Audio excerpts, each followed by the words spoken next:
Comeback વેરાવળમાં ખાનગી બસના ડ્રાઈવરની જોખમી સવારી, પાણી હોવા છતાં બસને પાણીમાંથી બહાર કાઢી।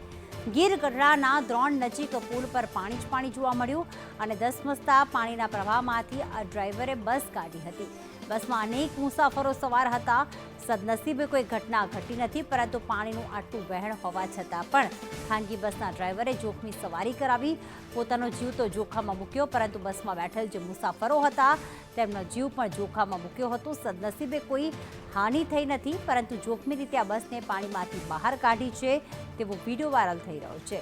બસમાં અનેક મુસાફરો અહીંયા સવાર હતા। કુલદીપ પાઠક અમારી સાથે જોડાઈ ગયા છે। કુલદીપ, રસ્તા પર પાણી વહી રહ્યા હતા, જો કે તંત્રની પણ અહીંયા બેદરકારી છે કે કોઈ રસ્તો બંધ છે તેવો બોર્ડ ન લગાવ્યા, પરંતુ અહીંયા બસ ચાલકે પણ જોખમી રીતે આ સવારી કરી।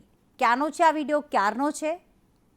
જી પ્રીતિ, ચોક્કસથી જણાવી દઉં કે આજે વહેલી સવારથી ગીર ગઢડા પંથકની અંદર મેઘરાજાએ સાર્વત્રિક વરસાદ જે વરસાવવાનું શરૂ કર્યું હતું, જેને પગલે અંદાજે 5 થી 7 ઇંચ જેટલું જે પાણી જે ગીર વિસ્તારની અંદર પડી ગયું છે, જેને કારણે ગીરની અંદરથી પસાર થતી તમામ નદીઓ છે એ પોતાની સપાટીથી વધુ વહી રહી હતી। ત્યારે જે ગીર ગઢડાના દ્રોણ નજીકનો એક બેઠો પુલ કોઝવે છે તેના ઉપરથી પાણીનો પ્રવાહ સારો એવો થતો હતો, ત્યારે ત્યાં એ કોઝવે ઉપર કોઈ સાઇનબોર્ડ નથી।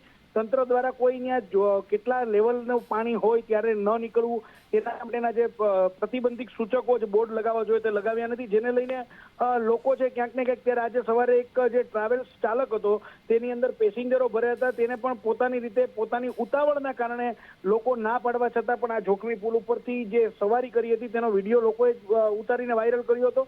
ત્યારે ખાસ તંત્રએ અત્યારે જે ગીરની અંદર આવેલા અનેક એવા કોઝવે છે કે જેની અંદર વધારે પડતા જે પાણીના પ્રવાહો વહી રહ્યા છે તેની ઉપર પ્રતિબંધિત સૂચક બોર્ડ કયા લેવલે પાણી હોય ત્યારે ન પસાર થવું તેના લગાવવા જોઈએ તેવું પણ લોકો ક્યાંક ને ક્યાંક કહી રહ્યા છે। આભાર તમામ વિગતો માટે।